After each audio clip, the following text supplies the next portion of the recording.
Welcome to Insight, a series exploring the deeper philosophies of renowned traditional martial artists, hosted by Ray Hughes, a martial artist with 50 years of experience. Hey, welcome to the show. This is part two of a three-part discussion with my instructor, Sensei Marlon Moore. In this conversation, he talks about the period when he first moved to Arizona as a brand new teacher, brand new dojo owner amongst senior established schools and instructors. He also goes into some of the perspectives of Japanese instructors and the American instructors of that time, that first gap of when the Japanese instructors came into the United States, and then that first line of American instructors who started training under those people. With that, my instructor, Sensei Marlon Moore. The philosophy across the spectrum of traditional Japanese schools. Do you think this was typical across in those 70s of this harshness and the Japanese training and competitions? I think it was. I truly think it was. I had an example where I went, again, when I first went to Arizona, I went to all these schools and I went to a Shotokan school, big instructor, a very high ranking Japanese instructor, and asked if I could participate in the class and told him, I'm a new black belt, blah, blah, blah, and he said, sure. And so we worked out for about, I'm guessing about an hour of just hard basics. And then he said, free sparring, and he just put me out. I was the only one, and I fought every one of the black belts, and every one of them had to knock me down at least once. Yeah. And it was a sweep or a punch or what. Who And was that? beg your pardon? Who was that? What school was that? That was a Koyama's Yeah, school, yeah. and it was just I was so angry at that because, there's a point when you've been hit so many times, it's hard to keep going in, and again, I'm continuing to fight, and I'm the only one that's continuing to fight. I fight this guy until he knocks me down, and he'd bring in the next guy, and he had some very good black belts, very top-notch Oh, yeah. black belts, and I went through the whole thing, and then, of course, never went back and told my students, "You can't do that." I had other experiences with non-Japanese instructors like Al Sadler and Yeah. some people like that no, it wasn't like that. But I found that most of that era of Japanese instructors who came about the same time, there was, can't think of his name, the guy from Denver who was also Yaguchi? Shotokan was the same way. Yaguchi? Yaguchi, yes. Yeah. And there just seemed to be an attitude, and their attitude was always they were the best. They were superior to everybody. Yeah. And so that also played into the tournaments because if you went to one of their tournaments, you would never win. You might Yeah. win a match or two, but I can't remember anybody that actually won one of those tournaments that wasn't a Shotokan practitioner. Yeah. And my instructor, Sensei Osaka, even told me once, got very angry at our tournament. We did a tournament for 25 years, and we based it on sportsmanship, and one of the things we always tried to do is have different judges from different styles, and he got very mad at me that there were no Yeah. Wado judges in that ring because one of his top students ended up losing.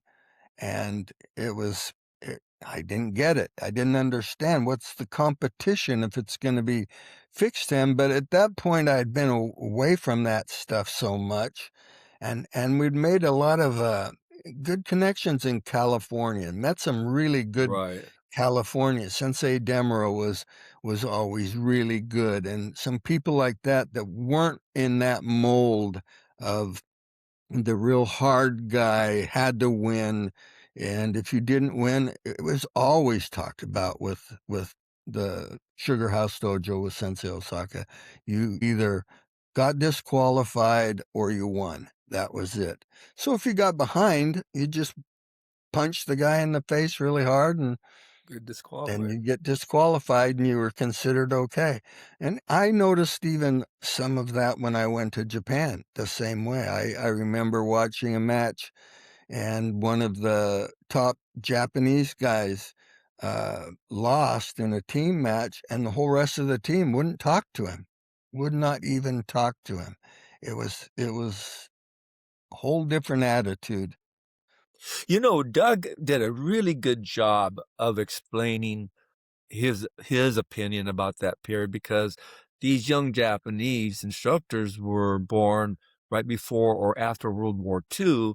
And of course, those decades after World War II, Japan was devastated, from the bombs and wars. And so these guys, which were a lot of them were military, their fathers and Mhm. stuff, and they brought that mentality into the teaching. And I could always, as a student, could tell the difference between an Okinawan class and a Mhm. Japanese Yes. class. It was night and day. Another question I wanted to ask you is because being a student, I remember we became friends. I don't know when because you didn't like me, I guess, for a while.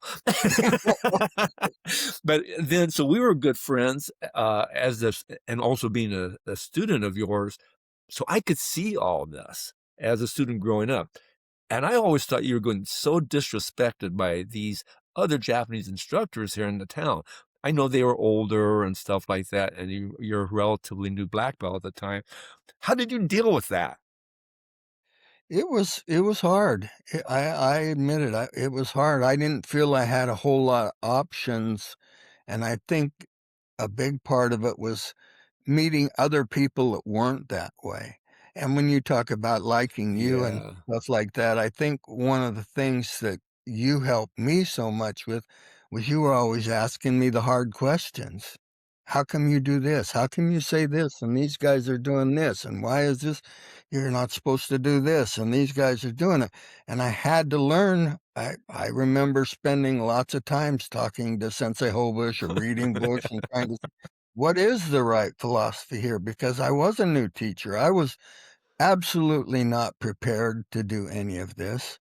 I just had to kind of wing it. And the fact that I was out of Utah was the best thing because I did find some guys I really liked in Arizona that I could go train with and have a good workout and not worry about getting my nose broken because I was from a different group or a different style.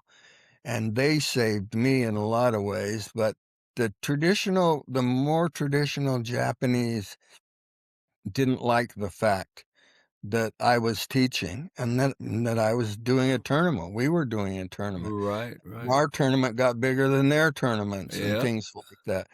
But we had also at the same time, I remember, being invited and you were there too, we were invited to, Sensei Demura's home in yeah, California, and we were the only non-Japanese people there. These were all the top Japanese guys that were doing tournaments, and he wanted to talk about setting up schedules and having so we weren't competing each other on the same dates, and was treated wonderfully by all of yeah. those guys. And I don't know if it was because Sensei Demura liked us, but I felt with all of those guys, none of the animosity that I felt from some of the other ones that we had met through, Utah and Denver and other groups like that. Well, I don't think you were probably a philosophical guy initially in the martial arts. Would you agree with that? Yeah, exactly. And then it Yeah. kind of grew because, like I was talking to Doug, a lot of our discussions were those 12-hour drives to and back from Salt Lake, and we would sit there and talk nonstop. Mhm. People that know us know that we can talk nonstop forever about martial arts, but we would be talking about these philosophies. Do you remember those discussions? Oh, yeah, yeah. The same thing, we had a lot of talks with Rick Holbush. We'd Yeah, go to yeah, his house, and he has almost like a photographic memory, and he could quote different things, and he had some good philosophy that was there, but it was a very strictness that he had with him too, in the fact that yes. it's this way, you had no other medium, your belt is exactly this long, and he was very, very into those kinds of things. But I learned a lot from him. But I think a lot of our stuff was just we would talk about it because we had all the different examples. Because the California tournaments, especially, was such a mixture of different people. And then the Utah Open was just that, was an open tournament. So you had all of these different styles and different rules. And there was a philosophy that it didn't matter if somebody hit from a different style hit one of Sensei Osaka's students really hard, would never disqualify. He would never Right. disqualify any because he said it wouldn't look fair.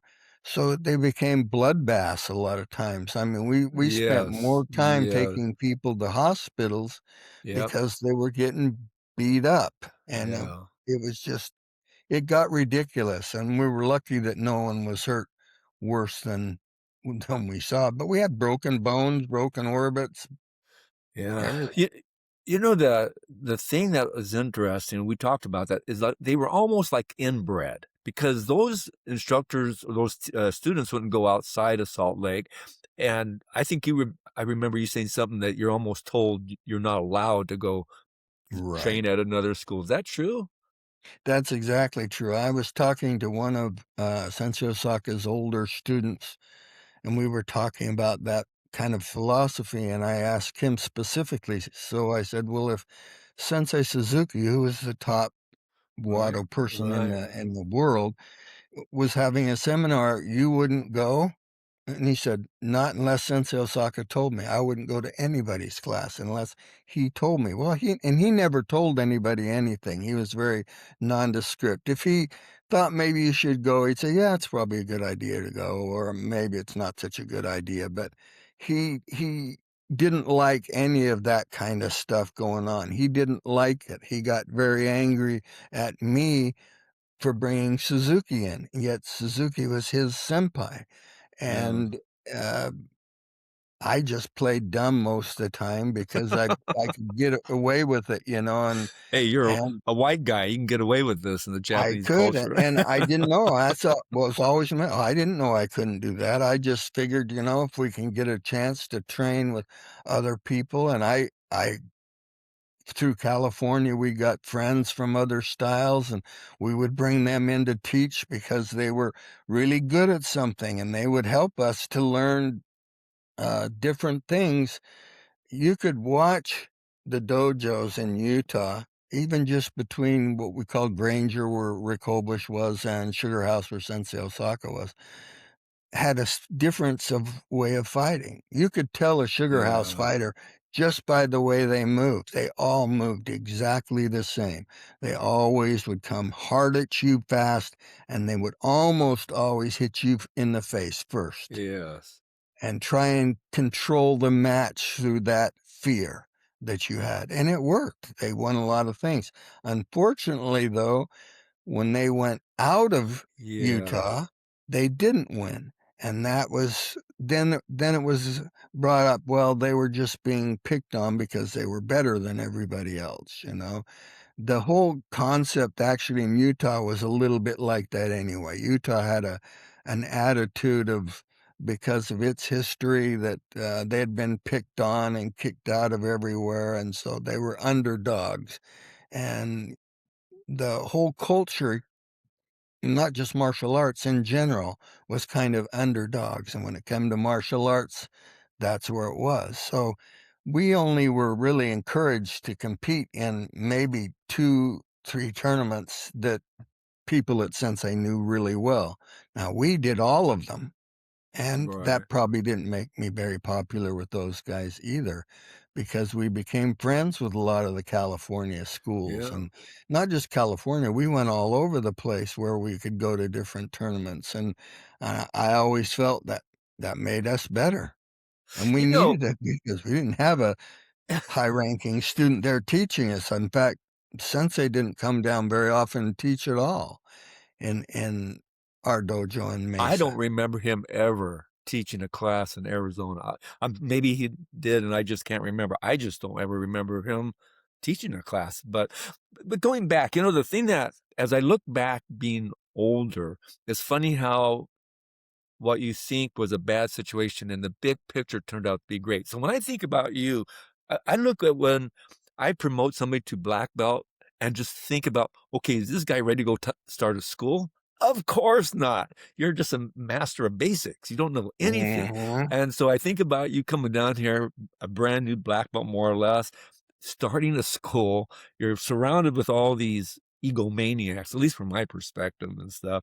And you're hanging in there. You're pretty calm and cool. And of course, I want to go kill everybody. But being involved with all these different organizations teaches you to have a different philosophical look in the world and in martial arts that you wouldn't have any other way. Would you agree with that? I would totally agree because I learned just as much from the good ones as the bad ones. The bad ones were the ones I don't want to be like this person, who sets you up to fail Right, or, right. we had many cases where they had rituals of you'd stand there and get kicked or get hit at a certain time and you had to just take it no matter what it was. And Yeah.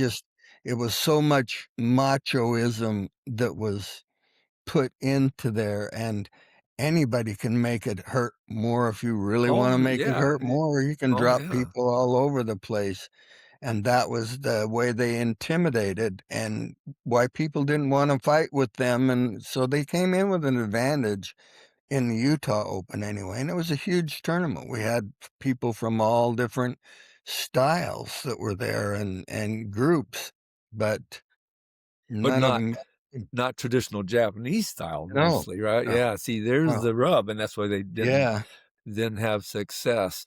The the thing that's interesting, so you come down and you start the school in the mid 70s. You're going around the country. Like you were saying earlier, a lot of the bad teachers were good too, because like I always say, some of my greatest teachers were the jerks because they taught me how not to be. Exactly. And so you start this philosophy. Now, does it start going into your teaching of your students or not? Because and the other thing I wanted to mention real quick, kind of jump off track.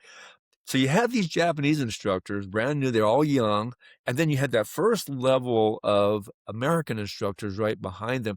And these guys, more or less, were trying to be Japanese, but they were harsher than the Japanese, I Yes. thought. Yeah, I don't know. Did you see it that way? exactly. That was kind of the way everything was set up. You'd have the chief instructor, and then he always had his junkyard dogs that he could, Yeah. point you in a different direction, and we didn't have any of that other than it was just us.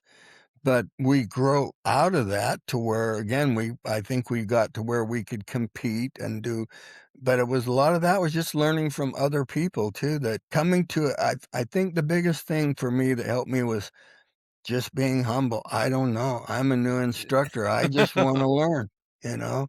And Great. some people were really receptive and really helped me a lot through a lot of different things and asking those questions, "Is this right or is this wrong?" Or Yeah. and their answers told me what kind of people they were usually, because we were supposed to be and was my biggest beef. We were supposed to have no egos. We were supposed to be humble. Karate instructors were humble, and yet all of the ones Wow. that in that era, none of them were humble that I No. met. Some of them you'd get a few here, but especially in Arizona, especially for me and you, because again, Yeah. you were with me, and so our group was always on the outs and always getting complaints about something. In fact, I would move you and another student to fight in different divisions to fight up because you were winning the divisions. And then they Yeah. started complaining about that. And I thought, how can you complain when I've got a green belt fighting brown belt and he's beating your brown belts? Is there your problems with your brown belt, not with my green belt? And we did that all the way up. And in some ways, I I think remember that just that. made it worse. You know, Well, let me ask another question, because this is what I was thinking. So I'm a student at the time, I'm going through the ranks, and I'm seeing all these people, and these Japanese instructors, not all of them, but a majority of them have major egos and just off the chart. A lot of that has to fall on us white people because we put them on pedestals and bow down and all that. So just like our current athletes, our current professional athletes, we put them on pedestals and they lose their way pretty easy. Do you think those Japanese instructors were like the Japanese instructors in Japan? Do you think that was across the culture, or was it just these Japanese instructors that came in as young men into the United States and got egotistical, in my opinion? I think it was more the ones that came to the US. I Oh, don't yeah. think a lot of that would have gone on, and when we would train in Japan, I didn't see the same kinds of attitudes that way, and I do think without question, most of the Japanese at that time were superior in everything, and there were certain things that we because we weren't Japanese, we couldn't understand. I had Right, a right. point with, Sensei Osaka. We traveled because we were business partners, and he had his sword, and I asked him if he could show me some things on the sword, and he said, "No." And I said, "Why?" And he says, "Americans can't do sword. The sword is only for Japanese." "Whoa, okay." But that was where the conversation ended, and that, again, point that he's looking at as not as people, he's looking at it as ethnic, Yes. groups, and that only the Japanese knew how to do the sword or should be practicing the sword, and things like that would come up that, just put us prejudice to it that, no, they take your money, but you were never gonna be in the same group as they are, you know? And I'm okay with that as long as you act nice and humble. I mean, in the back of your mind, I'm sure like our baseball players probably think they're superior to Japanese baseball players. I just Mhm. think that's probably, but you can still act human and decent. The thing that was really confusing to me as a student was, so I'm watching all this stuff. My teacher is not acting like these other people. And the books I'm reading are talking about humility and these kinds of philosophical views. And I'm saying, I'm just not seeing that. There is a big disconnect here. Did you see that? Exactly. It was huge, and I was the same way. I was the same, "How can we say this or read this or this is what it is?" And I don't see any of that. I see, especially the more you go and the more you learn, you start seeing how things can happen just to put you down. Yeah. I remember standing there and having a higher ranking guy, Shitoru guy, say he's showing everybody how to do a front kick. And so I'm just standing there being the uke and having him just kick me with Right. everything he had in me, right in the solar plexus. That was such an overkill. And the same thing I remember happened to you after a black Yeah. belt test, where you gotta stand in Shikodachi, and I remember to this day of the instructor taking and moving your belt up. So Yeah. your belt's really high, so when he kicks you above the belt, he kicked you right in the solar plexus, Yeah. knocked you back, I don't know, it seemed like 5 or 10 feet, and then just seeing It if was you're gonna. yards. Yeah, yeah, it just again, and always made me think, "Anybody can do that. You Yeah. stand there and let me kick you as hard as I wanna kick, and I can make it hurt too?" That's not demonstrating anything in particular other than I'm so much better than you are? And it was an attitude that just seemed to carry through, and a lot of them was that second level, like you said. It wasn't Yeah. Yeah. necessarily the Japanese, it was that next group right under them that Right. were the ones who were doing a lot of that stuff. The instructor didn't have to do it anymore. He just point Right. to somebody else, and that's how they operated. Hey, thank you for joining the show. The third and final discussion with my instructor, Sensei Marlon Moore, will be out in about a week or two. Please forward this video to those people that are probably old that are into, what were the perspectives of the traditional martial arts, the traditional Japanese martial artists back in the 60s and 70s in that time period. It was a unique time period. With that, we'll see you at the next show.